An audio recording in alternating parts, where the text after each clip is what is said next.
I knew that was the one. Yes, that was the one. Happy hour, Dennis. Happy hour. What a gorgeous day here in Kalamazoo. It's fabulous. The sun is shining. It was cool in the 50s, and now it's warmed up in the 60s, and it feels great. It's green, vibrant. The trees are all turning their leaf colors, purples, and still some cherry around everywhere. But it's a gorgeous day, and I'll tell you about the lumber I bought, but I'll do that later. How are things with you? What a teaser. Pretty good here. A couple of days ago, I overdid a leg workout, and now I walk upstairs like an old man. And well, I have to... I know, I not only do I know how that feels, but I live it because I use stairs. On a lot of days, I take one stair at a time. The self-image I have of me in my old tattered robe, my skinny legs and these old slippers, getting up to get my coffee one step at a time, hanging onto the handrail for dear life, because I'll never fall again. Right. Is my mantra. Mm-hmm. I watch where I go. I don't like to fall. Yes. And oh my God, tick tock, tick tock. Yeah. So getting up from a chair, I have to use my arms to push myself up to standing. It sucks, but hopefully my soreness will go away, and then I will be spry as a chipmunk. Oh no. Oh no! We just remembered Eric. Yeah. Rest in peace. Poor Eric. Chipmunk. Died in a purple mess. He thought it was the dawning of Aquarius. Yes. He didn't know. When you have a brain the size of a raisin, it's, I don't have to tell you this. No. I still can't find my nuts. No, you're shriveled up raisin of a brain. But at any rate, yeah. Yeah, so that's most of what's happening here. My daughter today so she's about to finish 6th grade. And today they had the open house at what is in American terms both a middle school and a high school. And so she and her mother went to investigate. We've never even been in that building. And they immediately divided the parents and the kids apart. And they talked to the parents about parenting stuff, and they talked to the kids about what it's like there. And they gave the kids a tour and showed them what the lockers are like, and talked about how they're going to have 10 different classes over the course of the week, and how they're going to have more homework than they previously have had. And apparently now, due to COVID, the kids stay in the same classroom and the teachers move around. And I commented, that sucks. The whole fun thing about high school is that you have to leave each class. It's either that or maybe dying. Yeah. Yeah. I mean, so hard choice. But so hopefully for the first year, those restrictions will be in place. But she's pretty darn excited, as anyone would be, both excited and scared of the next epoch of life. Oh, yeah. And it's hard not to sympathize to the point of pain what a child goes through as they're growing older and moving and changing, and how awkward and how challenging it is, and how difficult and how emotional, and how and particularly at that age, it seems to be the time when a child will just really start to be into his or herself's own internal dialogue, and just thinking about things, and maybe talking to friends, maybe writing about things, but stopping into let's talk to folks and more just internal stuff. And I don't know if that's your experience, but it's hard for a parent or a grandparent to not just want to intervene. Right. Show up at the school. Hey, you over there in the desk, are you Johnny? Go up to him and just smack him in the back of the head and talk Italian to him and tell him, did you hurt my little girl's feelings? You'll be dead. I'll kick you till you're dead. Sleep with the fishies. Yeah. Oh, God. Yeah, you've got to let them go through that roller coaster on their own. You can provide you're there. You're some advice, and you're always there to catch them if they fall. But and you're asking them questions and expect less than 20% to be actually responded to in any accurate or deep felt way. Right. Well, she had an issue in school the other day where the teacher gave an exercise to write down things that you're worried about and excited about this move to the high school. And so everyone got out their pens and pencils and wrote some stuff down. And then the teacher said, okay, now we're going to read these aloud. And my daughter was not prepared for that because she wrote down some personal shit. And there was some That's not fair to her. I know, exactly. And there was some conflict, and she ended up being able to tear up her piece of paper and not have to share. But the other kids were upset. That's not fair. But then they had written stuff down like, oh, it's going to be cool to have a locker. And your daughter wrote, this reminds me of the turning of the French Renaissance in the 16th century. Exactly. When the women were faced with the reality of what potential power actually meant at the hands of an older man, in this case, the teacher. And they must rebel, as I must, and thank you for your time. Try to put that on your door, your locker. Right. Exactly. She can feel deeply. That's a good thing. Yeah. So I got to tell you the story. So the lumber story? Oh, yes, Sweet. I know you've been waiting. I noticed you. Whose ambulance is that? Oh, no, it's the cops. Hey, I got to go. Look at it. It's Rescue Squad. Kalamazoo's finest. Nice. First responders. Amen. So the siding on my house is a concrete job that we've spoken about that requires 2 men. Wait, hold on. Is the lumber... Because at some point we have to have a slab follow-up. I'm beginning with a slab follow-up, in fact. It's great. The introduction here. Yes. So as of the slab. Now it's waiting for the concrete to be pushed up, and it takes 2 men. 1 man to completely mix the concrete, and the other man to lay it. I'm the layer, and then a fellow who's in my phone is Matt the Grunt. Yep. Comes over for friend of the podcast. $10 an hour and always a tip, and shows me what it's like to be young, strong, and a lot like the Energizer Bunny. Yes. I have to work full-time to keep him busy. I can't say, hey, do this, and come see me in 40 minutes. 10 minutes later, he's like, I said, what are you doing? And he is literally digging with a shovel, like aerobic, and churning, and digging this hole that's 3 by 3. It's big. It's hitting roots and a hatchet and an axe and a pry bar. He comes 20 minutes later, and I said, what are you doing there? How could you be done? He said, I'm using it as aerobic exercise. I said, well, all right, well, now you're still here, and do this. And it was picking up pieces of metal and chunks of concrete that was all over this construction site. And it was like needed shovels and wheelbarrows. I looked at it, I thought it would take me at least 30 minutes, probably. 10 minutes later, he's finding me back in the back of the yard saying, what do you got next? So that's Matt the Grunt. He's going to be here to shovel me the shit. But he can't come this weekend. So I moved up to priority 2 of the fence up to priority number 1. And I've gone through some pretty dramatic design and redesign changes that I'll share with you until you really show me the cut, because this is quite complicated. But I have a house. We're on the fence. Behind the house is a slab, a big concrete slab. As you know, I have a 1-car garage that I've turned into a very workable shed and storage area. And I added to that a shed. And you can reference the notes of when we talked endlessly, shamelessly, and in great amount of tedium and redundancy, the shed. And so that's there. Podcasting. So now I'm going to build, between those 2 buildings, one way or another, a 10-foot high fence for which I had to buy the materials. And in buying the materials, under my first design, which I had talked to the one dude behind the desk at the big lumber supply construction store, he knew what he was doing. I told him my plan to build a fence out of deck board, which is over a half an inch thick, and it is going to be 10 feet tall. Is it called deck board because it's what's used on decks? It's a test. A, use it for roofs. B, use it for fences. C, you use it for decks. What was B again? Why does it have to be 10 feet tall? That seems awfully tall.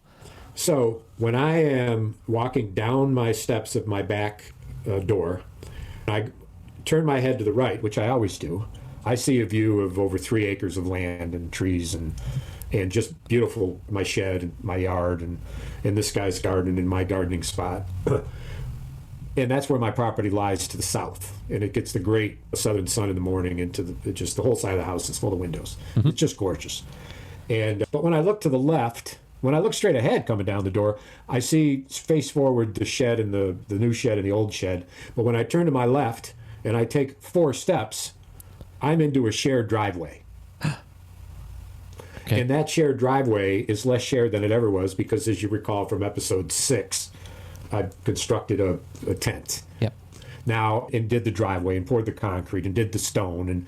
And so now we only use that a little bit, but the purpose of the tent there was in a recommendation for a woman who drove by and said to Nikki, Oh, I know that house. I've been driving by that house for forever. God, I'm glad somebody finally bought it because it was a wreck. It was overgrown and wreck. And she said, I always thought there should be a garage on the southern side of that house in that spot. And damned if she wasn't right, and damned if we didn't do it. And so that means that I don't need to park back there anymore. I have 3 parking spaces. Although You have 7 cars, though. I've got 2 cars. I've got 3, actually. I forgot about the one. I forgot about a third of them. And I got a scam story to tell you. You got to listen to me because of your IT stuff. This is much more interesting than the fence. Believe me. Okay, so it has to be so tall because sometimes you're not on ground level and you want not to be able to see. But you're close. When I walk out the house, I have to walk down 4 steps to get to the concrete area, which is quite large. It's the size of a large room with nothing there but concrete slab, which, by the way, a future episode, you'll hear how I ended up staining that so it looked like stone rather than concrete. A bit of a cobblestone effect that when people walk out, they'll say, well, is that stone? You step on it, they say, no, that's not stone. That's some kind of, what is it? It's some kind of staining. Yes. But I'm ahead of myself. You're a man of mystery. To the left, take a few steps, hit a driveway, the shared driveway, but here's the deal. They have it's a Y. It's shaped like a Y. They have a branch that goes to their 1-car garage, and I got a Y that goes to my 1-car garage, so to speak. And so I've had all these designs, and you may be interested, and if you ask, I'll answer, but I will tell you the final design, which is to go straight from the house to the shed in a straight line, 10 feet section, 10 by 10, a square. Then another section, 10 by 10 feet, a square. The 8-foot square that's left ends up being 2 sliding lattice barn doors that you can slide in both of them one way or one of them one way. Do you have to open them in order to get your car in and out? We're building a fence. There'll be no more cars in the backyard. There's a parking area on the other side of the fence. Are you following me? Yeah. We need to send diagrams. So how do you... Okay. I park my car on the other side of the fence, and then what are the big barn doors for? The big barn doors of the fence I'm talking about? Yeah. It's to walk from your backyard to the entrance of my barn, my shed, my big shed, the original shed. And it's also to take a left out of those doors, and could be my parked car because I still own that parking space. Okay. But no longer will we be able to back a vehicle. God, I'm stuttering. We wouldn't be able to back a vehicle into the backyard anymore. I had toyed with the idea of having the fence on a wheel, but then I realized that a big gust of wind would take that 10 by 10 foot fence that weighs about 680 pounds and blow it across the driveway, crashing into my neighbor's car. Yeah. So we're not going to do the wheel thing. Not a good idea. But instead, I've designed a 8-foot frame to go above that sliding 2 doors that will anchor the fence to my outbuilding. And at the very place where that building's entrance forms a rectangular opening that just happens to be, and this is no shit, exactly 8 feet off the ground so the big door of the barn can go under it. That 8 feet is it's more like 9 feet, is exactly what I need to be able to brace it on that existing frame. So the main frame of the front of the entire shed is my anchor for my fence, which means now that I've switched from picturing 2 poles 10 feet apart and the 1 pole attached to the house and 1 pole attached to the shed, but 2 poles in between, 10 and 10 and 8-foot spaces. Yep. First plan was to put a 4x4, 10-foot long, into a brace that is attached to the concrete with a 6-inch, 1/2 inch round screws, 4 of them. Boom, boom. And then the plan was to put the deck board 10 foot tall with a little trim deal I got going on, not important for this, but creating not something that was 650 pounds per panel, but was more like 850. And so I'm like, no. Well, no, not, yeah, about. So are you...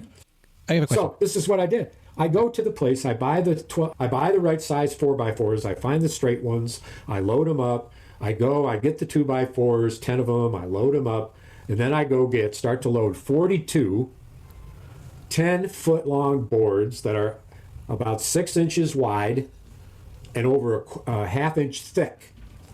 And I can't carry 2 at a time. And I'm loading up 10 of them, and I'm thinking, man, this stuff is so heavy. And I ended up calling my dude back at the desk who was like, oh, yeah, man, that stuff will last forever, and it's heavy, and you got to worry about sway. And I said, won't this connection to my shed, stop the sway. Yeah, I think that's a start. I said, I don't want to know if it's a start. I want to know if it's a fix. I'm not going to build this again. Ordinarily, you dig a hole and you'd plant these, but I see you've got all this concrete to go through. And I said, yeah. And so I said, what do you think? He said, we should be all right. And I go out and I'm loading the shit up and I'm thinking, what? From 650 pounds to 850 pounds, my truck is sagging from the fucking weight. It's about a quarter-ton truck. And I called the dude up and I say, dude, when you said you were worried about sway, how worried are you? Oh, those 4x4s. I got it. You were going to connect them to the concrete, right? With these big screws. I said, when the wind blows, maybe that concrete would come loose. And I said, so I got the wrong 4x4s. I need to cut a 3x3 hole in the concrete and dig a hole that's 3 feet deep to plant the pole and then put in concrete and mount, not a 10-foot pole. I need a 14-foot pole. Yep. And he says, yeah, man, I feel a lot more comfortable. I'm like, I wish you would have told me before. You were so fucking encouraging. Nice. But he said I sounded like I knew what I was talking about. That's where he made his mistake. And so I said, I'm rethinking this plan. This shit is heavy. What about my assumption that a 1x6 1-inch board, which is only 3/4 of an inch as opposed to over 1 inch, what is their challenge in terms of warping? Is this fence board this deck board so much better than just regular treated 1x6s? And he said, not if you just add an extra brace, they won't warp. And so I had loaded 10 of the 42, which took a while. And for every one you load, you got to lift and discard 2 or 3. Right. Because they're crooked. And when it's 10 foot, there's a lot of wiggle room for crooked. When it's 14 foot, you got to live with a little crooked. Yep. And so that's what I had to do. I had to go back in, change my ticket, go unload the 10 boards I loaded, which thank God was 10, not 40. Then I had to unload the 4x4s and load ones that were 14, 4 foot longer. Right. Okay. Going through, for every one of the 3 I picked, I had to move 4 of them. I'm groaning. I change them out, and then I go and I've got to get 42 1-inch boards. And I start to go through them, and I said, oh, my God, I'm only taking 1 out of every 3. This is going to take an hour, and it's going to just kill my back. Yep. So I got the truck positioned, got myself positioned, went through the first bunch, then got to another layer in this big bundle that had been forklifted in just the day before. And the shit was fresh green, baby. And straight. And it was boom. Nice. Got it home and loaded it. And it all sits out there. And today I finished the purchase by buying the stuff for the braces. I got the screws. I'm renting a saw that will cut concrete to 4.5 inches thick, and then you take a sledgehammer and you bang the shit out of it, and you pull out the chunks, and then the concrete that's left, you bang it with a sledgehammer until it breaks, you throw it in a wheelbarrow and cart it away, then you dig a fucking hole that's about 2 feet wide by 3 feet deep. Ooh. With a motherfucking post hole digger. Yeah. Which is the last hole I dug like this. The hole was so deep that in order to get to the handles of the post hole digger, I had to reach into the hole. Damn. Because I hit sand. Deep. I hit sand after 1.5 foot. That's what I'm hoping for here. The sand way here to the concrete I pour in, they're just perfectly. But anyway, the challenge of the saw is going to be interesting. I only got to make 2 cuts. But I'm also going to cut a trough in the back of my concrete. That's a mess. That's a dusty mess. Yeah. That was all fascinating. I can tell. You're spellbound. What was the tool of the day, you might ask? The tool of the day was, let's see, you were just picking out lumber, so the tool of the day is a level that you were using to... I used my eyes. Okay. I eyeballed it. No, wrong. Tool of the day was? Not only worth 2 points. Oh, I'm still guessing. Tool of the day was your mind. No. Oh, it's not a very sharp tool. Not an often used tool. Or perhaps completely worn out. What was the tool of the day, Dennis? The tool of the day was my truck. Yeah, baby. Yeah, baby. Green like the lumber. Bounced right back. That was a lot of load. When you got 3 14-foot timbers, you put the tailgate down on this truck, and it's not a big truck. It's not a big V6 or a V8. It's a gorgeous-looking V4. And with the gate down, the bed is 7 feet. So when it's a 10-footer, it's 3 foot hanging over. But when it's a 14-footer, it's like, holy shit, man. And I pile all the other wood on top of that, the shorter wood, to keep it down. And it's going to stay solid. I drive with the emergency on and keep it in low gear. You didn't have anything holding them in? I didn't use any bungees. They were unnecessary. So- The sheer weight of the lumber and the care I took in the driving, which was the key to the decision. Right. I drove 25 miles and over in the 25, 30 miles an hour in the right lane with my emergency on. And it never stopped suddenly and never took off suddenly. But I'm pretty good at that. A bungee probably would have been legal. But I did have a red flag, because anything over, I think, a foot, maybe 2 feet off the back of your truck is required by law to have a red flag. Right. So they provide the cellophane flag and At the lumber place. at the lumber place. Yeah. Yeah. So Do you just I had to load and unload all that. Then I had to come home and load it. So I went there, I loaded. Then I unloaded everything. So that's 1, 2, 3. That's 6 loads so far.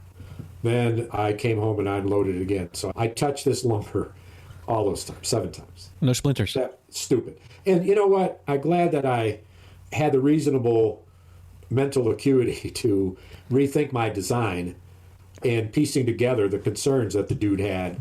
That he It's did nice to be. mention. It's nice to be right the first time, but it's also nice to realize that you realized you were wrong and It's correct better. it. It might be right. It might be good. It is good to be right the first time, but it's not only better to be right the second time. You had better be right. It's If it better, takes 3, and you had better be. better be. Plan B is better be. Plan B better be better. Plan B, section 1, sub A. Plan better be better be. Purpose. At this time, there's no purpose that's been I designed. thought you said herpes. I was like, what? No. What's going on here? Gross. So how about the scam? Tell me about the scam. I love scams. So I've got my car for sale, and I got these guys calling and Your convertible. Want your car? Blah blah blah. All you got to do is let's use Zelle, Zelle. Yep. It's an app, right? I'm aware of it. Yep. Let's use Zelle. It's real easy and efficient. And my daughter, who's handling the tech for me, that gives me a separation from the tech issues, which allows me to say to a guy, my daughter's the financial person, so you got to work with her on this, because she Googles the shit out of people and finds out what's going on with them and who they are and does it sound real and whatnot. Right. But these guys want me to do this, and there is a scam out there where it sounds unreasonable to think that it's happened, but it has, where they put money in, and it shows somehow that it's been a transaction that they made, and before the bank actually has the money, they pose as the person who's receiving it and says, it's been a mistake, go ahead and give that money back. And the bank somehow takes money that they had. It sounds impossible, that it can't be that, possibly that sloppy. But she goes, there's a guy with an accent, and his name, it sounds Russian, and he says his American name is Mike. And so when she Googles this Russian name, like 4 guys come up, apparently with the same name. And when she looked at him and said the first name was this or that, she double clicks on that name to filter out these dudes, and they all come up again. And she's, there's something fishy here. I'm looking, I'm not seeing this guy, blah, blah, blah. So I said to him yesterday, and unknowns to me, she said, oh yeah, Zelle, yeah, we can do that, I do that. That's safe, Dad, come on, get with it. Nobody does a cashier's check anymore. You mean you got to go to the bank, you got to pay the money, then you got to come back, you got to have somebody take care of the kid, you take the kid with you. Gotta sign the check. COVID, Jeez. Nobody does that. And I said, good, you do it for me. And I'm giving her a commission on this car. And I tell her, it's 1%. And so that $4.50 will help you. That's actually $45 would be 1%. It's 1/10 of 1%. Right. It's $4.50. And I said, that'll help get you a beer. So go ahead and Google all this and get back with me. I need your response. Whatever it takes. Go ahead. And she does it, and it's like fishy. So what are your thoughts about all that? And so I say to the dude, okay, in order for this to happen, though, before we do this transaction, I need to fill out a legal receipt for your non-refundable $450. And for that, I need your full legal name, and I need your legal address. Nice. And I wrote to my daughter, and I said, this is D-Day. We either get $450 real dollars, or we're not going to hear from him again. Right. And he says, according to him, he gets available at 3 p.m. because he drives all night. And or whatever, and so I haven't heard from him, and so it's the second time it's happened. And these guys are so good at really convincing me. I sent him a picture of the car, and he says, "Is this rust?" He sends a picture back and circles it, Wow. and says, "Is this rust?" And says, and just goes on, and just plays it, and then when you get down to, I don't have a dumb fuck. This guy's going to check me out as a legal entity. Right. And they got to run. And I can call and say, I got the dude's phone number, but it's like, that phone's gone. Yeah, like it seems like attention to phone. detail to do that is this rust back and forth. But if they have teams of Russian teenagers sitting at computers all day, like doing these sort of interactions, it's not that much work for $400. So I don't know. It seems like if, let's say I was the scammer and I transferred you $500 with Zelle, and it was still a pending transaction, but it showed up in my app and it showed up in your app, but it was during this limbo period where the money is nowhere. It was posted. But whenever you send money, there's some time between when the money leaves and the money arrives. Yes. Like you think it should be fairly instantaneous, but the banks use that time to make a little bit more money off you. I think what they do is they use their time to apply their software. Yeah, or it's just the way process they go through for authenticity and whatnot. I would imagine because it's slower than the automation certainly would allow.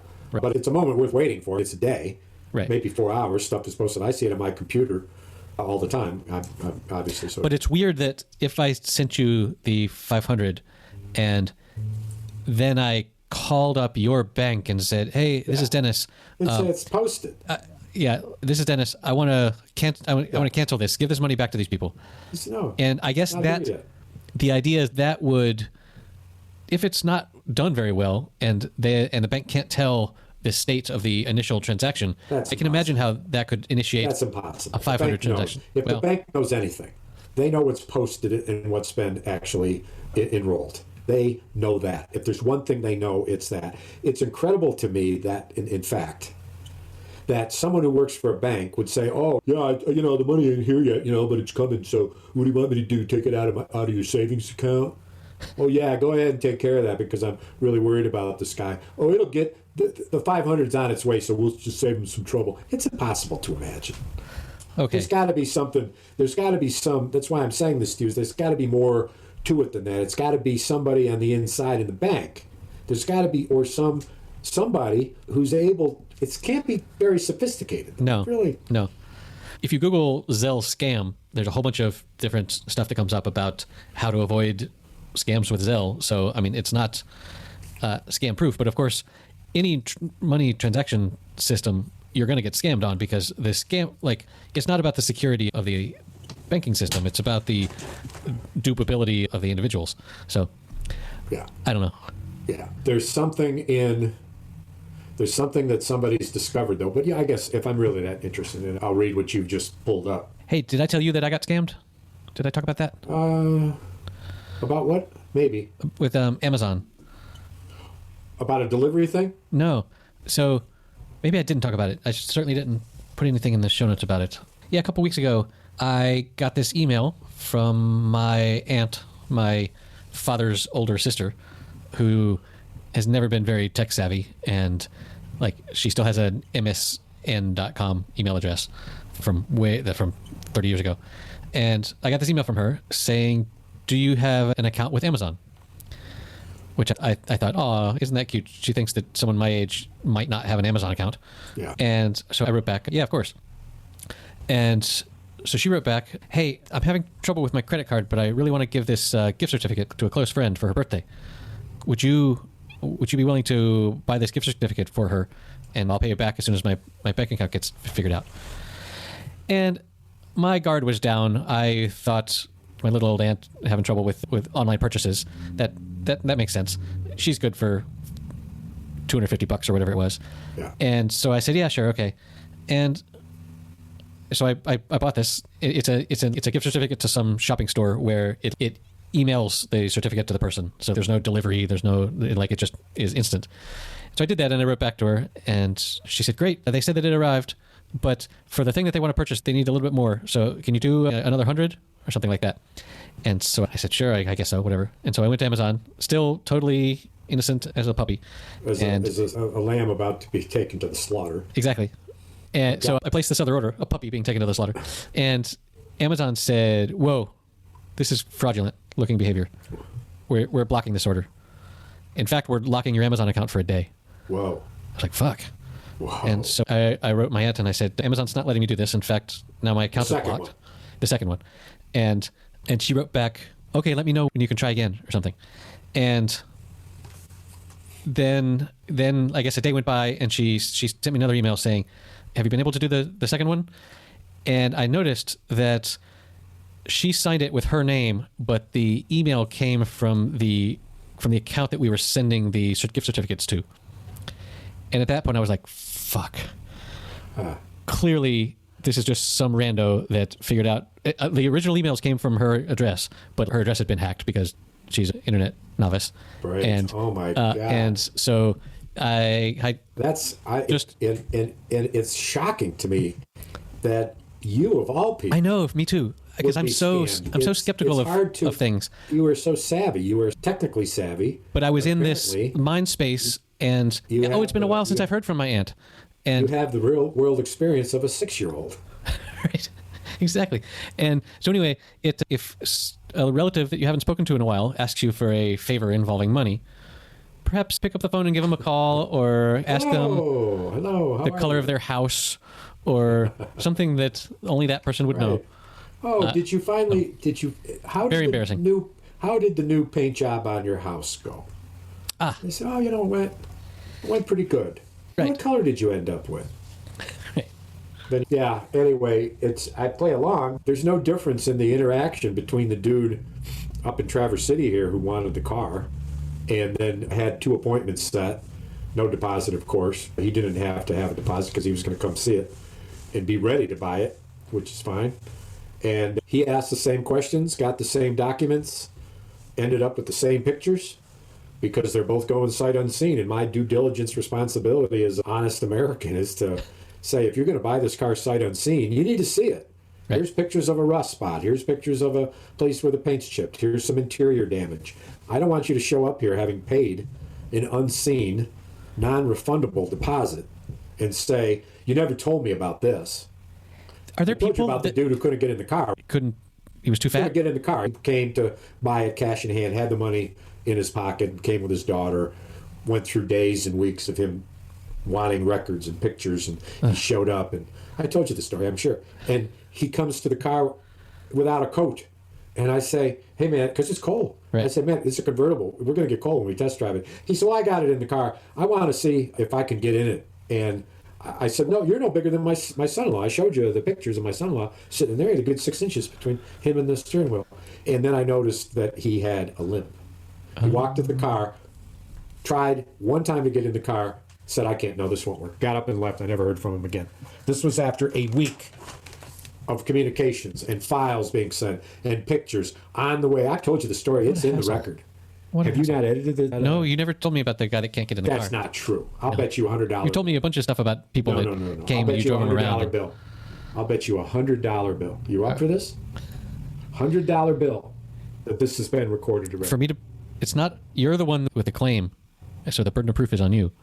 What do you expect me to do? Listen to these to figure it out? Or just give me the $100. I've never listened to one. I'll give you my Zelle account.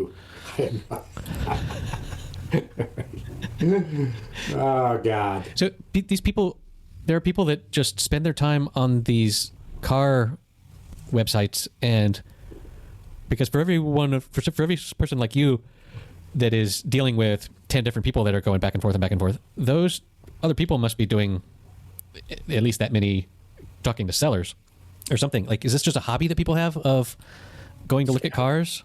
Of trying to scam, or you mean the real people? No, the real people. Like this the true interested parties. So this is a classic auto. It's going to celebrate its 50th anniversary. When it does, the value of the car is going to go up. That's a different type of people, right? And there's only 2 different types of people that want the car. Somebody who's my age, who when they were 18, 19, 20 years old, 16, whatever, and this car came out, they said, holy shit, ain't that the coolest freaking convertible ever in the world? I wish I could afford it. So many of us in that particular year were born in that age range. Now that I've worked my entire career, I have enough money to afford it. No, not at all. By the time I was 45, I found a used one that a guy had. I'm not talking about you. I'm talking about generally? these buyers. Yes. Or they just have it's like your high school girlfriend or something. It's a thing that you lusted after when you were a teen, and now. Yeah, and see, it was like, oh man, I'm 45 years old. I've always wanted one of these cars. It's only $6,000. I got $6,000. I bought it, and it was fast. And with that top down, strapped in, about 6 inches off the ground, with a car that weighs a motherfucking ton. Wow. Takes corners. You got a 4-speed automatic shift, and the motherfucker hits second gear and screeches out. Peels out, as you say. So there's only two. That's one guy. One buyer is like me, blah, blah, blah. But the other one is a young dude, a millennial, who says, hey, man, I am nostalgic for that shit. I love the looks of that car. It's sort of like somebody who looks at a 1968 Vet and says, oh, my God, it doesn't matter what generation you're in. You looked at a 68 Vet and you'd say, I would drive that. Yeehaw. But anyway, so you get a young, and I've had a couple of those. They were sincere. And then our taxes came in higher than we thought. We don't have the money. And the one dude says, hey, man, between the two of us, one of us is definitely going to buy this car, man. My partner won't do it. I remember those two. Yeah. The fucking Sigh and Am. The Tweedledee and Tweedledum didn't make a purchase. No, it's just dead-ended. And, whatever. But here it comes. So here's the deal. If I don't get a buyer by June, I've got the option of putting a good cover on it, a good soft cover on it, what they call a rag top. And what that does, which is stupid, is it increases the value and therefore the cost of the car by at least $2,000. And if I'm not selling the motherfucker $2,000 under what it's worth now, because it's a rarity, one dude out of 100 who's a millennial wants to go this fast in an old car that's twice as fucking old as he is, or somebody like me who wants to drive it and have fun with it. And when I told you this story, when I get these motherfuckers in this car, I squeal out, I'm cruising, I'm downshifting into the red lights, and I am, hold on to your hat, and they're like, holy shit. But that's it. Wait, you can it's downshift? It's a rare person that will buy this car. Yeah. You can downshift with an automatic? Yeah. Okay. It goes from, like in my truck, it's D1, D2, S, and L. When you downshift into L, low gear, like I go down a hill in a 30-mile-an-hour zone, and the hill is very steep. To save my brakes, I shift it into first gear and let the transmission slowly crawl me down the hill. And then when I get to the bottom, I'll shift into second till I hear the whine pitch at an RPM level that's in my head. And then I shift it into third. And I have fun doing that. And it's good on the brakes. It's using the transmission, which is what it's built for, is to control the speed of the car. And the brakes are like, this is what you have to. But that's why brakes are fucking expensive. Not that transmissions are, but a well-built transmission, if you use it, you'll extend the life legacy of your brakes by months and months. I've never owned an automatic car. Oh, no shit. No, I'm wrong. I did briefly in England for 9 months. So what was it like driving on the left side of the road? How long did it take to get used to it? It's super weird at first, but then it just clicks and it's nothing. How long till it clicks? How many miles? How many trips? I don't know. Give me some data. Let me guess. It didn't take more than... No, it's not about miles as much as times that you get in the car and drive. I say maybe 20 times when I first got there. And then when we would visit Spain and rent a car and drive here on the right and then go back, then I got to the point where it would take like a matter of an hour before I remembered. Yeah. Oh, yeah. Went into, right. And you're shifting with your left hand, which is weird. Yeah, that's... But everything else is the same. Like, yeah, that's tough. That'd be tough for me. I'm so heavily reliant on my right. And again, first gear is still top left. So with your left hand, you go out and then up to get to first. Like anything, it wouldn't take much to. Yeah, and you just have to... The hardest part, of course, is turning right, because you have to remember to go past the other lane and into the left lane. Into incoming traffic. No, exactly. Your brain tells you, right. Incoming traffic. So, go ahead. And then the roundabouts, you pull up and you have to look to your right because they're coming around this way. Oh, man. Yeah, it sounds like more than what I'd want to endure. I guess I'll save my driving for Spain. So we'll make some plans to come see you. I've got friends of mine in Switzerland who are friends of the family who are getting remarried, or married for the third time perhaps, and their beautiful child we've never seen.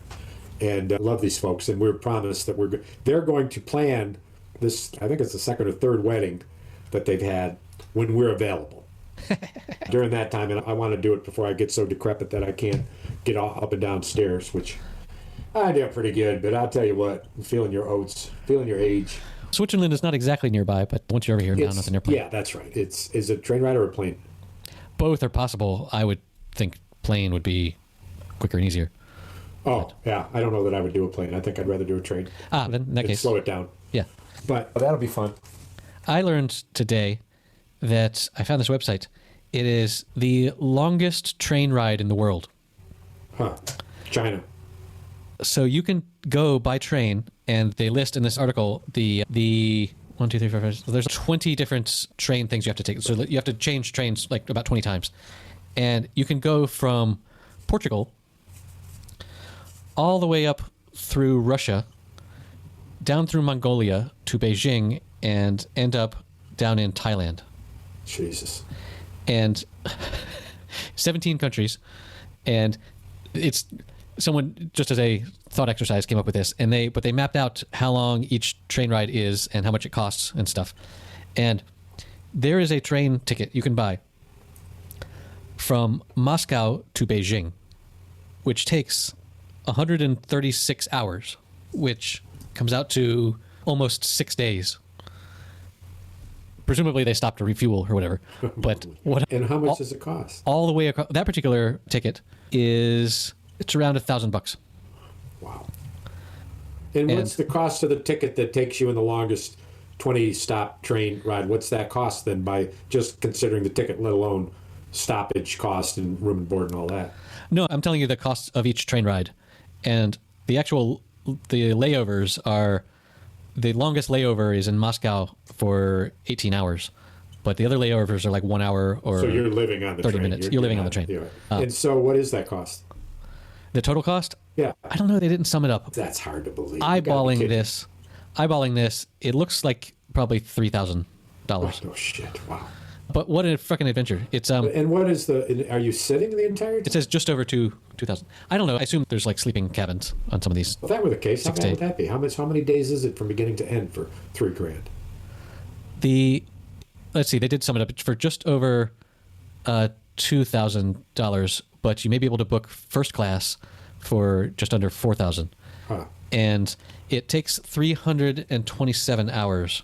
Oh my God. So that divided by 24 is 2 weeks of living on a train. But in first class, you've got a bed. Yeah. What else do you need, for Christ's sake? And they got food. Yeah. That's a cheap vacation. And you get to see stuff flying by the window. Like, ideally, you would want to like pause in Paris for a day. Can you not delay your ticket for your? Oh, I'm sure. Yeah. They just mapped out the fastest possible route. Right. Then that's why I say to calculate your layover costs. If in fact you say, we're going to stay in, out of 20 stops, we're going to stay in 5 places overnight, one night, and for that we're going to budget X amount. And this is in a circumstance where you want to pinch pennies. Yeah, I might want to do some sightseeing in Warsaw and then in Beijing before getting all the way to Hanoi. Warsaw is where my busha worked for what my aunts always called the gentry. She did their laundry and ironed all of their clothes and earned enough money to send 6 of her 8 children to the United States. That's a lot of fucking shirts. Right? It's a lot of shirts. Right. That's a lot of shirts. We have a television franchise to discuss. Yes. Previously, we discussed Beartown, and now it's time to discuss Mayortown. Oh, yes. I've been sitting on that one. Mayor of Easttown. So what a I'll let you dark. begin.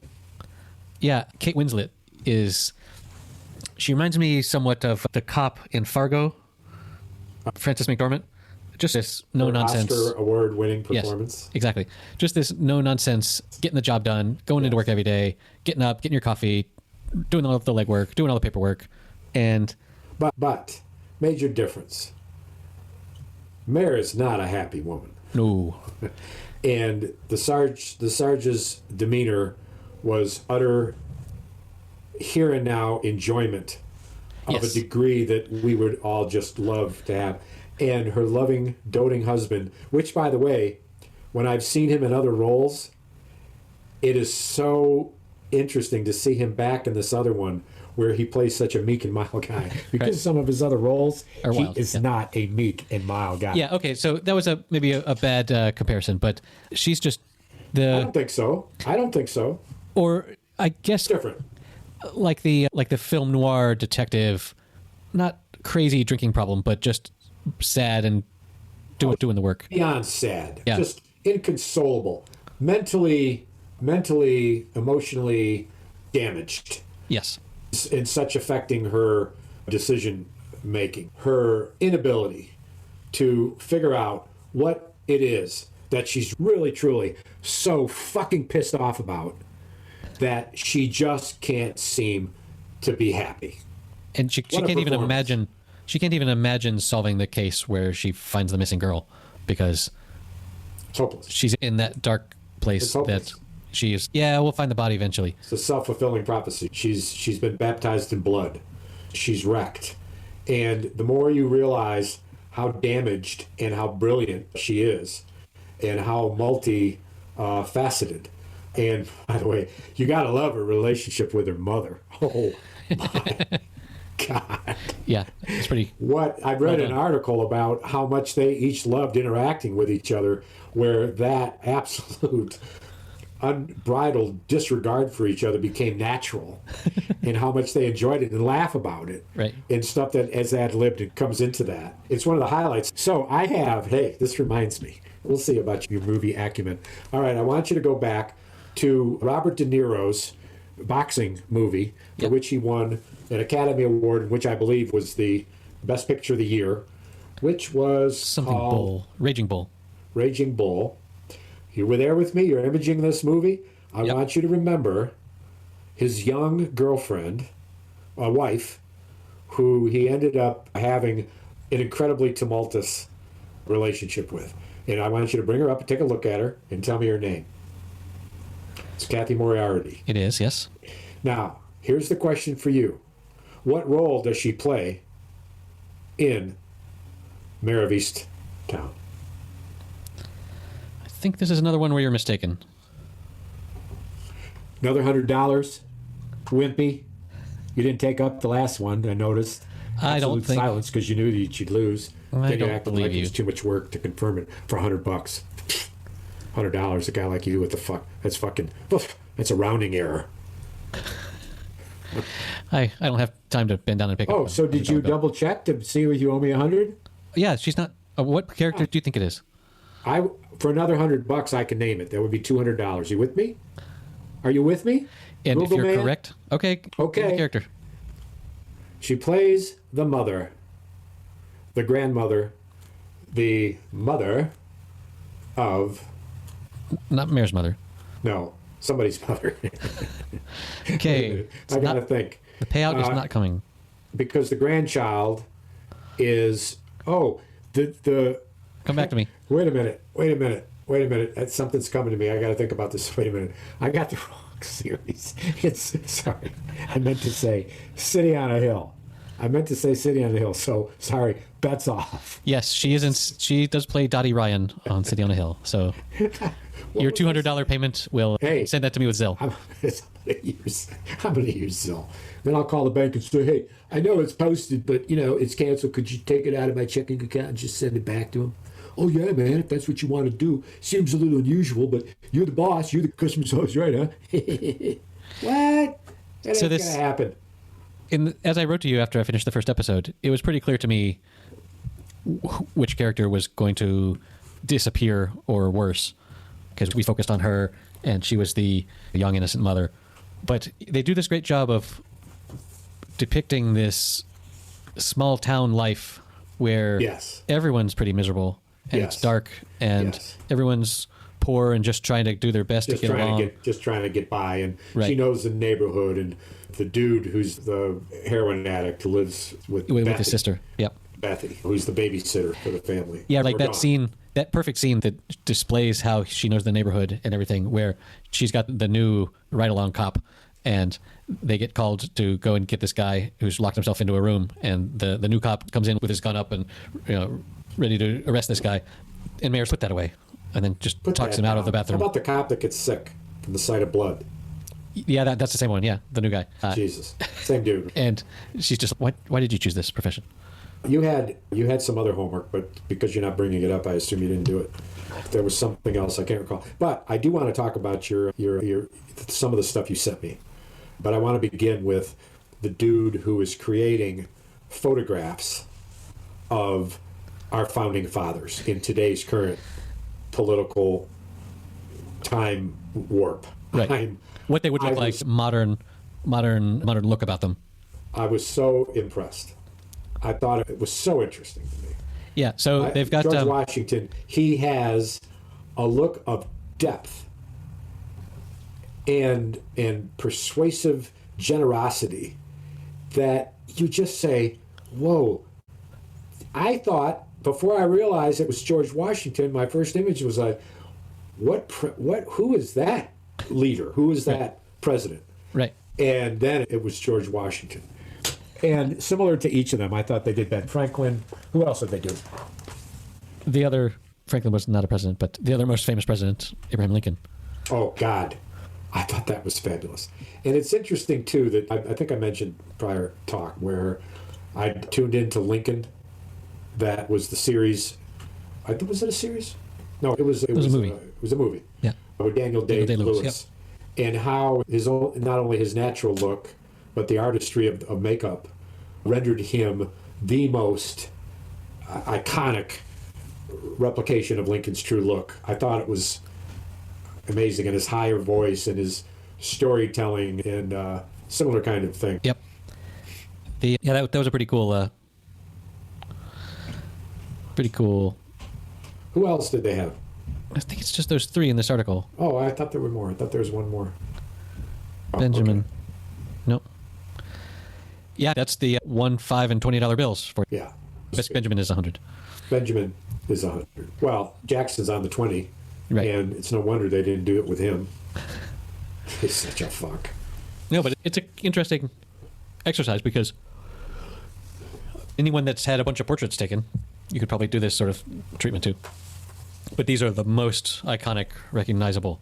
And to be honest, if you had showed me the Benjamin Franklin one and said, "Who is this?" without the previous priming of knowing that we were looking at presidents or founding fathers, I might not have known. He looks just like some. Exact same, the absolute, totally exact. He looks like response. He looks like some senator from Nebraska. I thought it was a current congressional leader. I did. This comb over. He looked like, I don't know who's Coons. He looked like Coons from Delaware.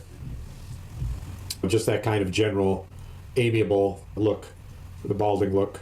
Yeah, I get it. But then when you do realize it, you say, yeah, spot on. So what else? Or imagine if you went the other way and you took modern presidents and dressed them in the clothes of the time, of the founding fathers' time, what that might look like. Or even made them grainier and like in a portrait. That might be interesting. Jefferson, they didn't do Jefferson at all. That's like a no-brainer. That would be one you'd think. Maybe they have, but the article is limited. But I'm glad they tipped the hat to Ben Franklin. Well, it was one of the earliest autobiographies that I was absolutely mesmerized by. The story of his life and all the things he's done. And I may have told you that in my one-room classroom, and we had 16 kids in 6th grade, that the desks were such that I was on the edge near the bookcase. And in the bookcase, within reach of my arm from my desk, was a 10-volume set of autobiographies of famous people. Nice. So I read those all through, took them home and read every one of them. And it was my introduction to the historical fiction by James Michener, such as Alaska, which I've talked about in some depth, and other essentially historic novels of yesteryear that begin, in the case of Alaska, with the Ice Age. Nice. That's where it begins. It is the total immersion into whatever his topic is. But I've read a couple of those. Fictionalization of real life figures. I've read one about Salisbury, England. Salisbury, England. That started with, like, in the first chapters, you're following some nomadic hominids around when England breaks off from France. There's a big glacier thing that scares everyone, and then they realize that they're on an island and can't get back. Right. And it follows these different families, and then you you learn these families, and they make some sort of artifact that then you jump 1,000 years. And of course, Salisbury, England is where Stonehenge is. Yeah. So that's why that's an interesting place.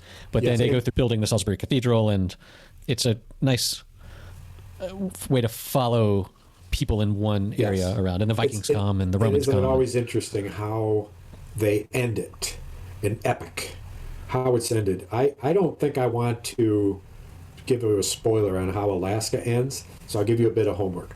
I want you to read the last chapter of Alaska. That's not going to have the same oomph as if I read the whole damn thing. No, I'm sure it's pretty long, right? The imagery is so strong that I don't know that you're of course right.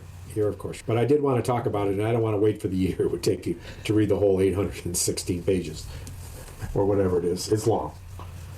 Hey, have you? Yeah. Hey. Have you been following this story today where some hackers turned off oil pipeline? Yes. And how in Georgia and Virginia and North Carolina, there's no gas. It's actually ameliorated already since the last broadcast I heard about an hour ago, but yes. It's been started back up, but there were, I read that there were like 65% of gas stations in North Carolina had no gas. Yeah. And people, of course, freak the fuck out when this happens. And so they're all like loading up as much tanks as they can put in the back of their pickup truck. And Yep. It's wild. Making it worse. What's wrong with these people? Don't they know that this is worse? It seems bad, but let me tell you, running out of gas ain't a curse. It'll make you walk somewhat slower, but I will guarantee you'll never regret a minute of it, because it's all our destiny.